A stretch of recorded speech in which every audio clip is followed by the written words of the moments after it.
The emergency line operator later said this was the only call that ever made her hands shake while replaying it. It was 2:11 in the morning when the call came in. The woman on the other end tried to sound calm, but her voice kept breaking. She said she was walking home from work and someone had been following her for the last 3 blocks. At first, she thought it was just another late-night pedestrian, but every time she slowed down, the footsteps behind her slowed too. The dispatcher asked her to turn around. The woman said she couldn't. She said if she stopped walking, she felt like something bad would happen. You can hear traffic in the background, a distant car passing by, and her keys clicking in her hand. The dispatcher asked for her location again. She whispered the street name, then suddenly went silent. The dispatcher repeated her name over and over, but the line didn't disconnect.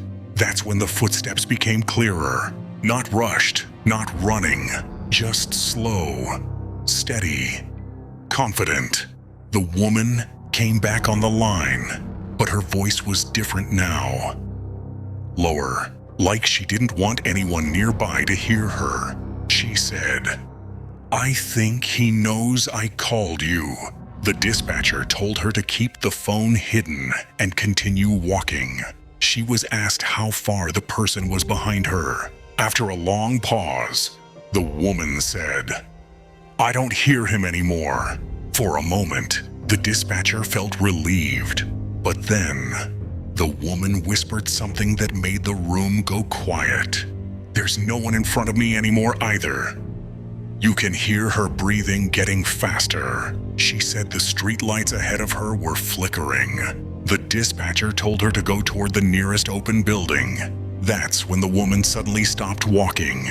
The dispatcher asked why she stopped. Her reply was barely audible. "He's breathing on my neck." 3 seconds passed.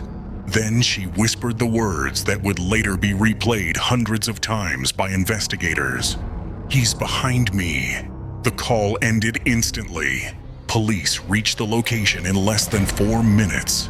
Her phone was lying on the sidewalk, face down, screen shattered. The emergency call was still active when officers arrived. There were no signs of a struggle. No blood, no drag marks, nothing. No woman was ever found. But the most disturbing detail came days later when audio experts enhanced the call. Just before the woman said her final words, a second breathing pattern could be heard. It didn't match hers. It was slow, controlled, almost relaxed. And here's the detail people can't agree on. The breathing sounded close, too close to be picked up from behind, almost as if the phone was being held between 2 people. Some investigators believe the man took the phone before she could scream. Others believe something else was with her that night, something that didn't leave footprints, fingerprints, or witnesses. What's your theory? Was this a real human stalker who planned everything perfectly? Or something darker that we still don't understand? Drop your thoughts in the comments.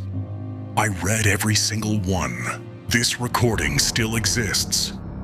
Locked away, unlabeled by name, just a time, a date, and one final sentence. And if true unsolved cases like this keep you watching till the very end, make sure you subscribe, because the next story might sound even more familiar than this one.